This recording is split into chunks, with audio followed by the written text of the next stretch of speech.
Mais n'hésitez surtout pas. So to start with, this talk will be about basically getting control over your memory in unit tests and build. This is like two different things, like unit tests, builds, out memory footprint. It's a lot for a title, that's sure. But we can have like three main things. But I remember that I forgot the intro. So who am I? So I am Oussama. I am a senior Android engineer in Trainline, and I'm part of the Android platform team. So basically, we are a team working on developer experience, platform evolution. Basically, our clients are the developer community that we have. And getting back to the title, so we have three chunks. The first one is getting control, and then unit test and build, and the third one is memory. And to get control of something, we need for sure to understand it, otherwise we will not really get control over it. And the second thing is unit tests. So if we are talking about unit tests, it means that we will not speak about device or the mobile phone or the mobile app or AVD. It's more about the computer CI, wherever you use to run unit tests and you build a project. We will say dev environment to make it simpler. And the third point is memory footprint, which means we have no option other than speak about the JVM, whether you use Kotlin or whatever language or Java. We need to speak about JVM and how it handles memory footprint. So this is the theme of the talk. And the real title would be understand how JVM handles memory on dev environment during unit tests and build. It's long, yeah, but finding tech talk titles is hard. But why, in the first place, we are talking about this? Why we are here?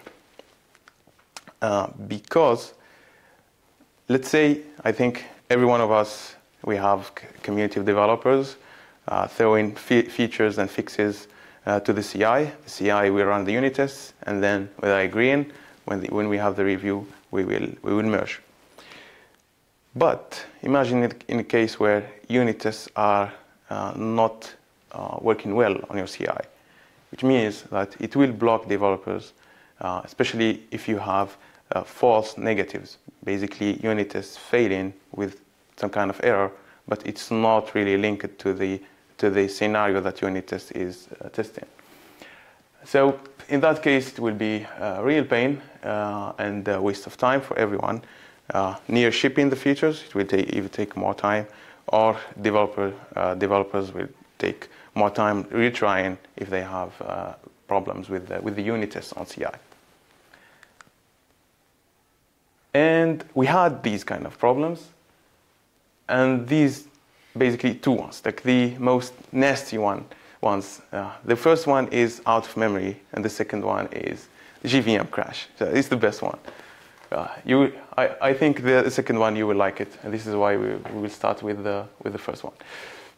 So basically, out of memory exceptions in unit tests. This is interesting. Before we go into it, we just understand how things work. So we have an Android project. This is like a simple project with some modules.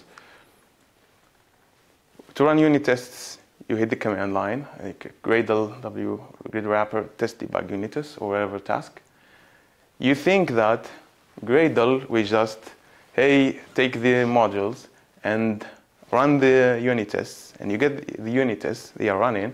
If you have an out of memory exception, you think, hey, I'm not having enough memory, so I will go to Gradle JVM args and will add some extra gigabytes, and it work, and it will not work. Why? This is why we need to understand why it will never work. First of all, let's name things correctly. When you run this command, it will be the Gradle daemon who will be there to run it. This Gradle daemon will look to the source code, and of course, in every module, we have a part where there is source code. This is the code that we are shipping in the app. It will need to assemble it and compile it and build it. That's the first thing. for every module. And then it will look to the source code of the unit tests, which is the other part of the module for each module. And it will run another task for it, which is compile test sources. And it will do this before running the unit tests, because if you don't have sources compiled, it will not run the unit test. So all of these things are done by the Gradle daemon, which will take whatever you put in that Gradle properties, 6 gigabytes, 10 gigabytes, 2 gigabytes, whatever, in the memory. But in order to run unit tests, like rerun, it will create workers, so Gradle workers, we call them. And these workers are the ones responsible for running unit tests. So these are the ones who will run unit tests. And they are standalone Java applications. If you don't believe me, I will show you. And we will see on a project which is DuckDuckGo. DuckDuckGo, it's an open source Android app. It's a browser. You can check it on GitHub. And here I have checked out the repository. It's a full-fledged app with thousands of unit tests, and it's very close to what we have in real app worlds. So right now I'm using IntelliJ IDEA, but not the normal one. It's the one with Ultimate Edition. Why? Because in order to see the things that we would like to see, it doesn't exist in Android Studio, the normal version. It exists on IntelliJ. I will get to that later. So what we have, so if I go to the terminal, it's here. I will open another thing called the profiler. And here you can see that we have two profilers. The one that you are maybe familiar with is this one, the Android profiler, the one that exists inside of Android Studio. This is to provide Android apps only, and doesn't provide any other thing. What we will need is the JVM profiler, that doesn't exist in Android Studio, but exists in IntelliJ IDEA Ultimate. Okay, so they are here. So if I try to run whatever, so this command is basically run unit tests. Don't use build cache. Don't use any cache possible. Rerun every task. So in order to see what the real output up. As you can see here, there is a Gradle wrapper, which is basically trying to do the configuration. And after that, you will see here the Gradle daemon. And this is the one that you saw. This is the one that builds the app. And you can see, Yep. Oh, nice.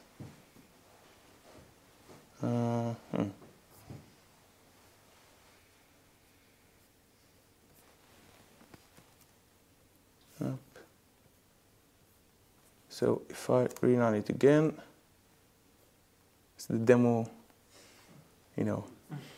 yes. We need to see, so here property.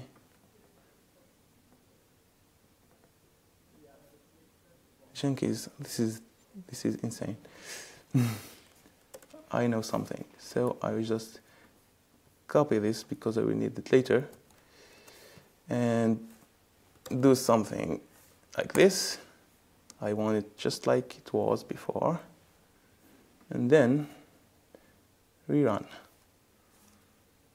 I know why. It's because I'm on the app module. Don't worry. So I will remove that and do this again.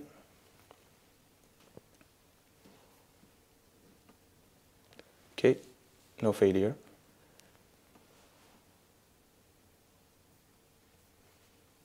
So for now, you see there is only the Gradle wrapper, Gradle daemon here. And if I say CPU memory, and here you can see the Gradle workers are here. On the left side there is tests running. I will try to like this. So on the left side, these are the unit tests, and the right side, you see workers come in and going.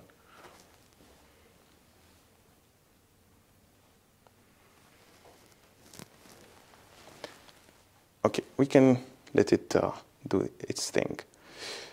Yeah, so basically, so this is the how it looks really behind the scenes.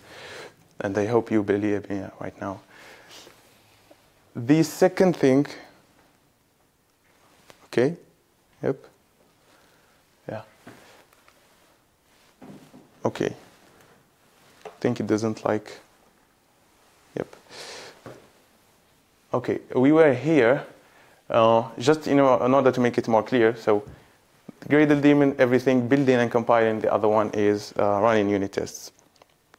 So when you have an out of memory for in a unit test, it's on a worker, it's not on the Gradle daemon. And which means that some of the workers that you might have doesn't have enough memory, or there is a problem with the execution of unit tests. You may ask, how can I modify how much memory I can give to a worker if that one doesn't work? Well, it goes through the build scripts.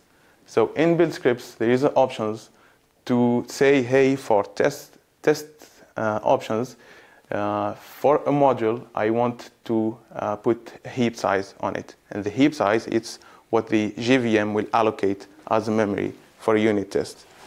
You can do this like for all. This for the sake of simplicity, like this will apply for all modules. But the best thing is to do it per module in your app. Also, another demo time, so I will need to go back to the IDE, and like this.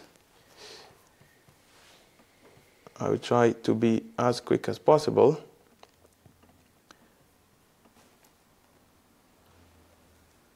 If I rerun it like this, we will see. I will show you what happens inside of Gradle worker.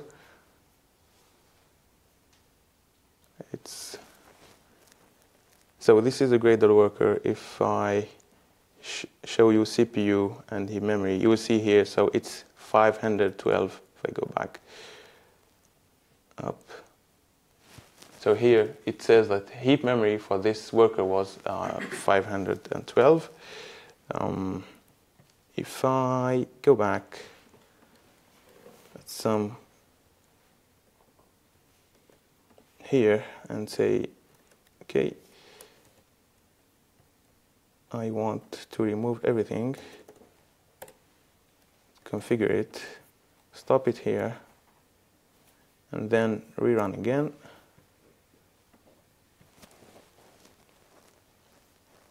So you can see I switched it from wherever the default to 700, and in that case we will see the Gradle workers have 700 megabytes as heap memory size.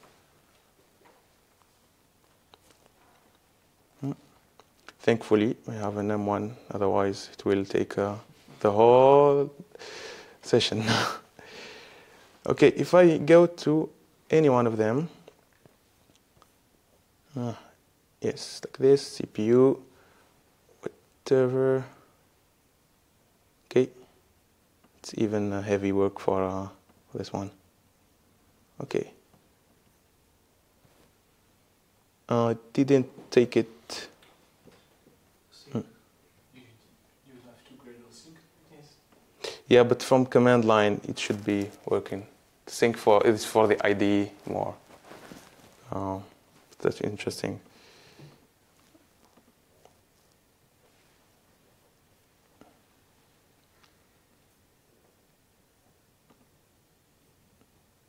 Okay, let's say the demo didn't work this time. But yeah, since we are already late, I will just move on. But you will need to believe me for this one without seeing the demo. Thank you. Touch me. So for the next one, yep. So basically what happens is that these workers will be in the memory. And you have the out of memory in one of them. What you need to do is to add this flag. Basically what happens is when there is an out of memory exception on your unit test, it will create a heap dump of like snapshot for the memory, what's going on inside of that Gradle worker, which will have whatever code source code you have, and also libraries and wherever is running in that, inside of that Gradle worker. And then that's the hard work, where the hard work begins. It's memory consumption evolution and heap dump inspection. And this is what we will need to really find a solution for the out of memory problem that you may have. The first thing is to try to see how memory is evolving through time. If you see these kind of things on the heap memory, it means that you have a memory leak at some point, and the JVM, the Java virtual machine, is allocating objects while running your unit test, but not being able to remove them and add other ones. So they accumulate over each other, and you end up, at some point, if you reach the limit, it will say, hey, out of memory exception. And the second tool that you will need is to inspect that heap dump. So with the snapshot that was taken at the end of out of memory exception, you will have a file, and you will need to go through it. By going through it, you will see like how much objects are retained, and if you see like a non-pragmatic value, like for this one, it's 400 megabytes for one thing. What is this? You can have a lead to go and inspect other things. My God, it's another demo time. I hope this time it will work. Wish me luck. It should be easy this time because I just will be showing how the memory will evolve. So we will go through the thing again.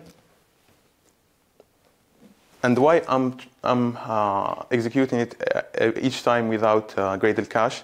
Because if I don't, it will not execute unit tests because nothing has changed. So it will be just, hey, it finished, and no worker was used actually. So if we use like this one here, new one, no, it's not here. Yeah, that's a game here. So I will need to pick another one. Yep, like this. No, it was very short.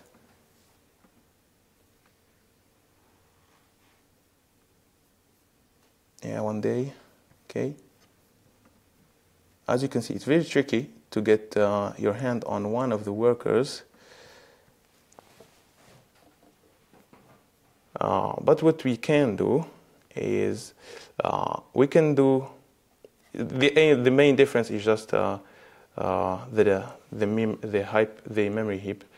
But if I show you like here the Gradle daemon, and you can see that you can all data.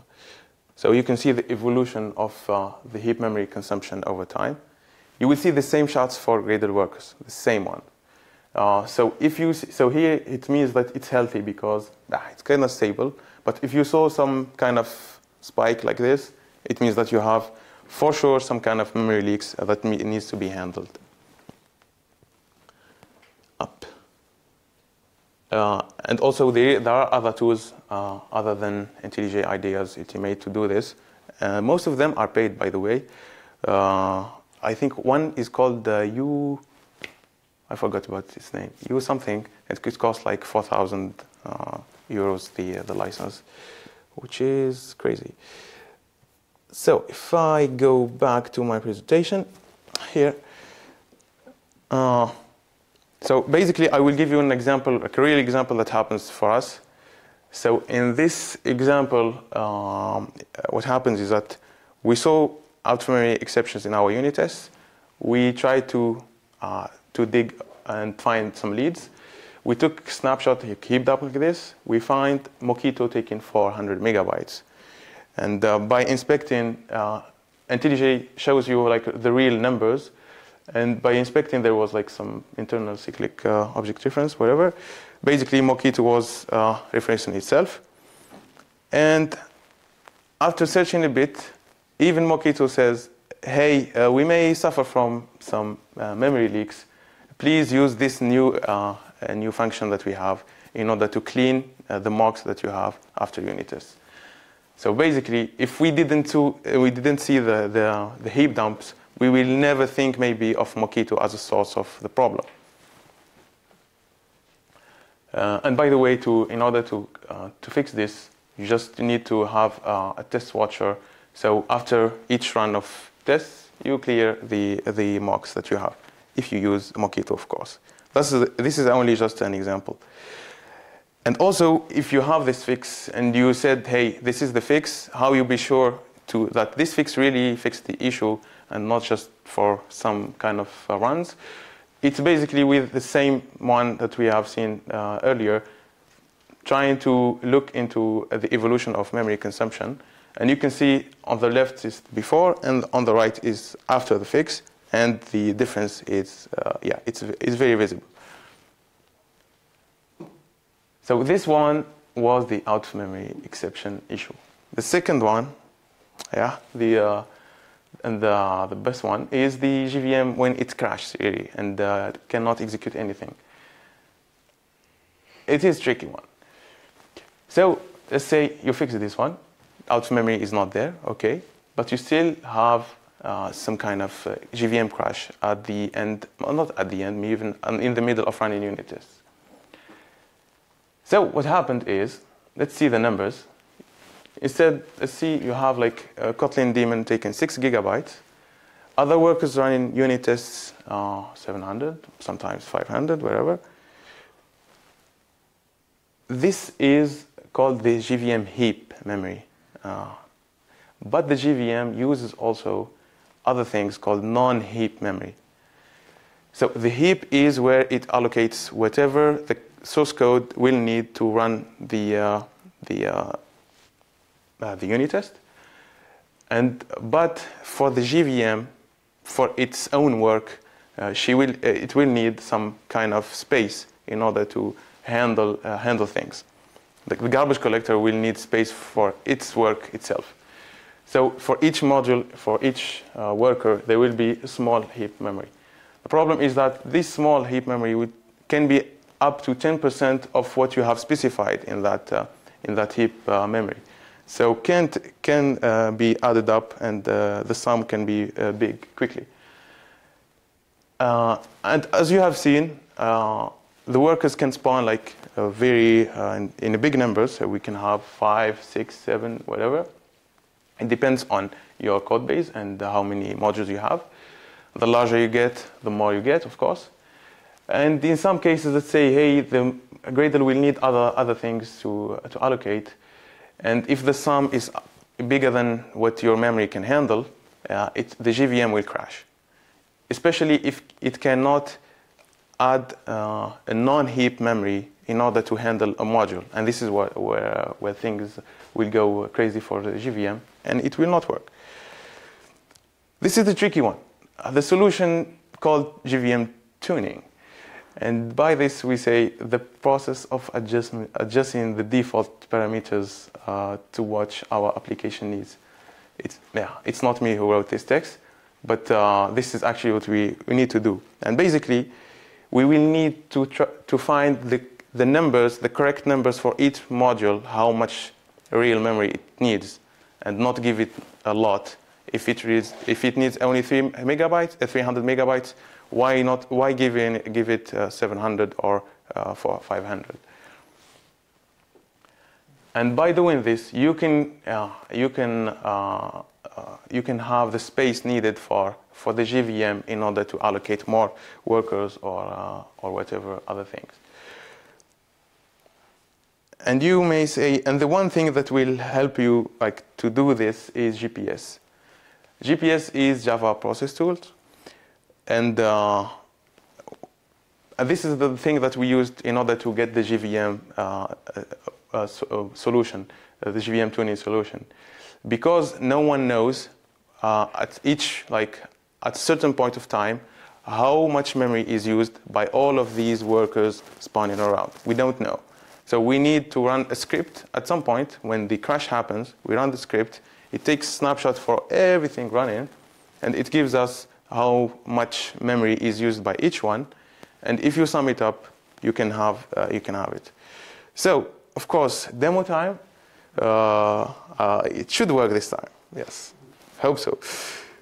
So if I try to run the test again, I will spawn another terminal here.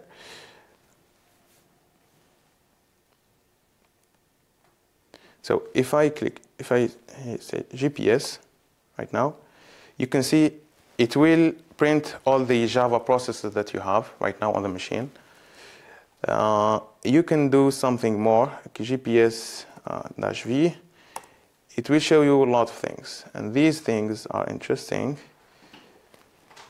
because I know there's a lot of text. It will basically show you for every process how many memory you allocated. If I go to another process ID like this one, with Kotlin daemon, you can look like this, XMX, and it will show it. So this is one with 4 gigabytes, another one 500, another one with 7. So at the time when we run this command, it will show you all Java processes running, and you can sum up and see what may be the source cause of the problem. That's the demo, by the way. It worked. So